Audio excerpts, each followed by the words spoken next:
Hello there, this is Out Motorsports. My name is Jake, and this is the 2021 Hyundai Elantra N-Line. We've already looked at a 2021 Elantra. Tyler had an Elantra Limited earlier this year, but as he found out, the Elantra name kind of covers multiple types of vehicles, even though they all look more or less the same as a four-door sedan like this.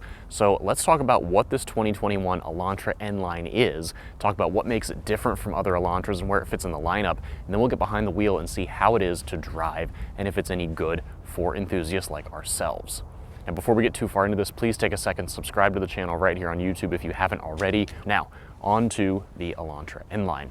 Like I said, this sits in the Elantra lineup, but it is different from the other Elantras in several ways. The first being the drivetrain. So where the lesser Elantras are either a hybrid model or a 2-liter naturally aspirated 4-cylinder, this is a 1.6-liter turbocharged 4, and it makes 201 horsepower and 195 pound-feet of torque. So this is kind of the sporty-ish, attainable sporty version of the Elantra. If you think of Honda's popular Civic, this is kind of like a Civic Si. There are models below it that are much more for the everyday driver or for someone who wants fuel economy over everything else. And then this is the one with a little bit of spice and pizzazz to be that better driver's car. And then Hyundai, much like Honda, has a trim level and vehicle above the Elantra N-Line that is kind of the equivalent of the Honda Civic Type R. It is called the Hyundai Elantra N. Those just came out. They sit above this N-Line. They are the top tier of the Elantra lineup for performance and sporty driving.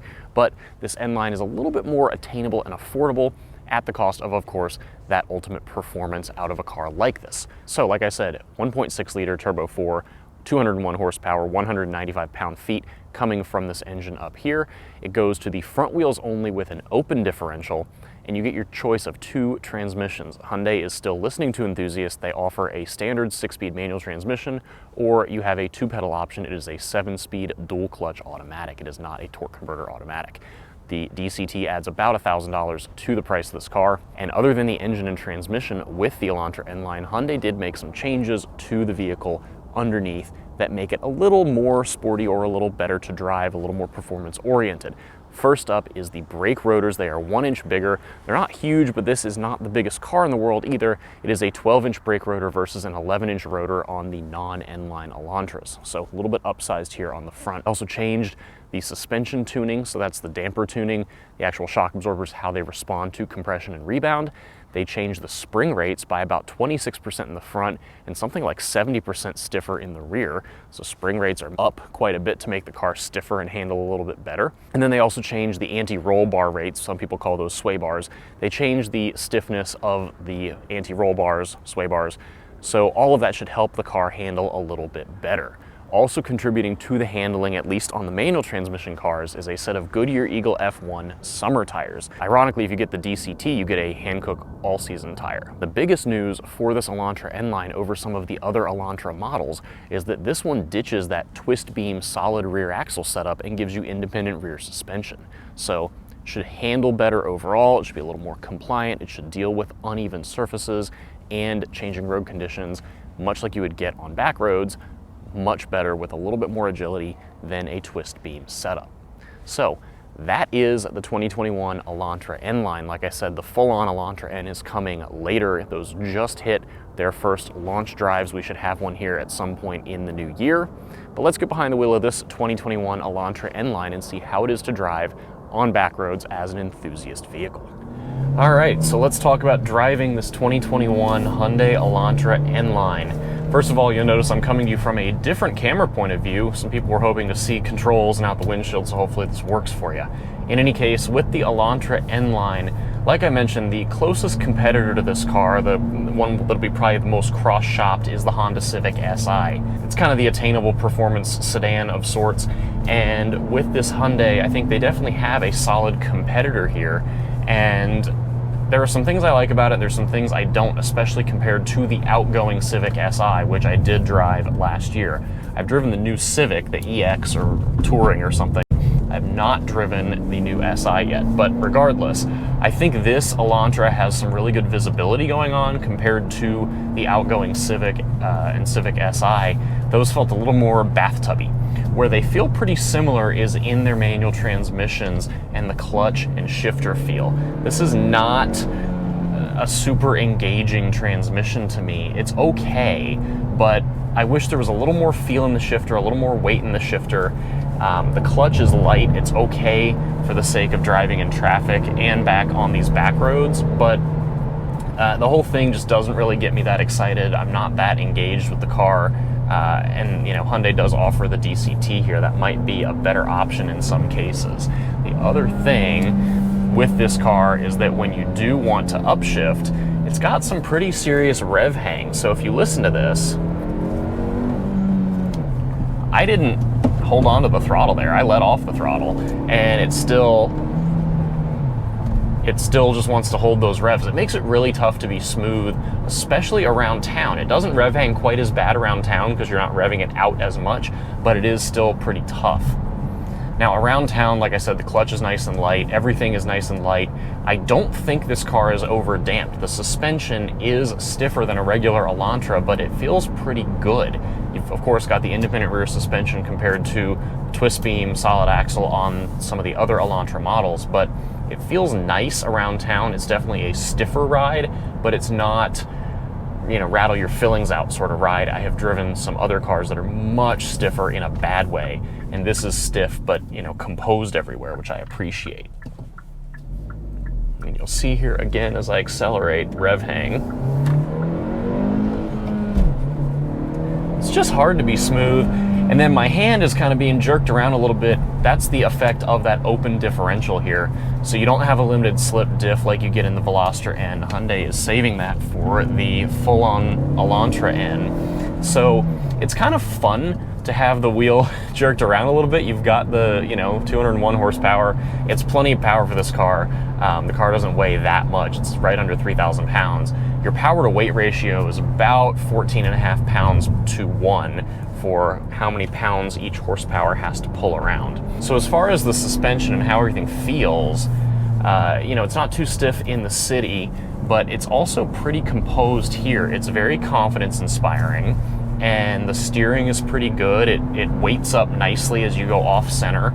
It's definitely lighter steering when you're driving just around town or something, but again, feels pretty good everywhere. And through these tighter turns, it really wants to push there. That's the effect of having that open differential. You cannot really push and put power down even at low speeds. That was 15 miles an hour. You can't lay on the throttle too hard. Now the interesting thing with this motor, it is turbocharged 4-cylinder. It makes peak power at like 6,000 RPM. Your red line is 6,500, and your peak torque comes in at 1,500 RPM. It doesn't feel like peak torque comes in that low. You can really feel the turbo spool up around 2,500 to 3,000 RPM. So it feels a little old school in that way, where you kind of have to wait, and there's a little bit of turbo lag unless you're really standing on the throttle the whole time. So kind of interesting for how it gets driven. If you're just driving around town, you're not going to notice it. It'll feel either a little on the slow side, or it'll feel plenty punchy based on how much throttle you're giving and how much percentage of throttle.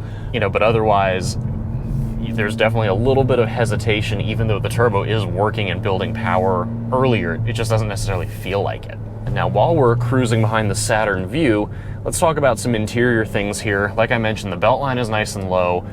Everyone notices this circle over here on the left side of the gauge cluster. I don't know what this is for. It's on every Elantra and it doesn't really seem to do anything.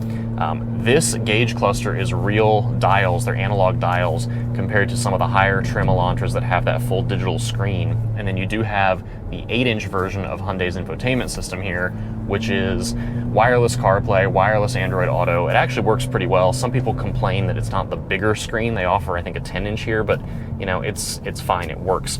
And then you've got dual zone automatic climate control down here, heated seats. It's all pretty nice. I think it's enough car for the money you're spending. This is about $25,000 for one of these.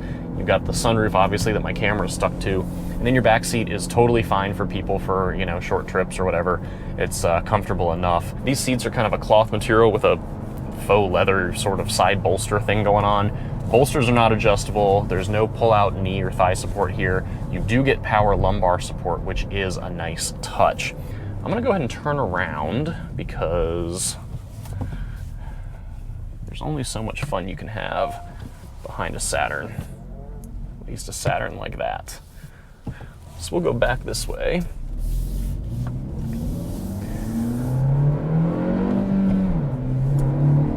It's just so hard to be smooth in this car. That's the problem that I have with it. I think the steering is good. I think the handling is great. It's fun for what it is. The brake pedal feels nice, good initial bite, progressive travel. This is a fun car if you just want a car that you can have some fun with on the weekends, but, drive day to day. This is well balanced enough. I just wish the manual was a little bit better. I think I'd have a much better time with it if it offered a little more feel to match what you get out of the steering and the brakes and the suspension. Everything else is so nicely done, and then the transmission is just not quite what I prefer. And of course, Hyundai does offer that DCT. It's about $1,000, and thankfully that will give you another transmission option. It is a dry DCT. It's different from what they're going to offer in the Elantra N, which is an 8-speed wet DCT. So different transmissions. I'm not quite sure why they're doing it that way, but however it is, that's how they've got it paired and set up. My final complaint with the manual here is that I've got big enough feet, and the pedals aren't really set up for me to heel toe. I'm having a very hard time. It's not really worth trying to heel toe even, so you can't really do the manual thing and pop off downshifts. You have to be much more deliberate if you're trying to slow down for a turn and do a downshift. It's not going to work here unless you've got really wide feet or really fat shoes.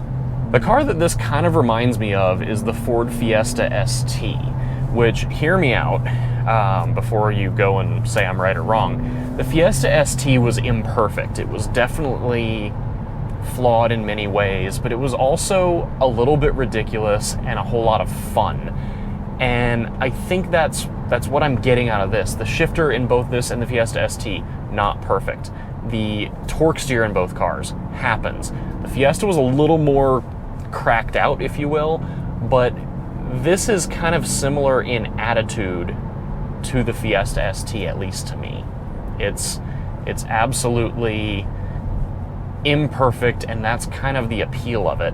Whereas the Civic Si that I drove last year tries to be technically very good and just comes across as a little bloated and heavy everywhere.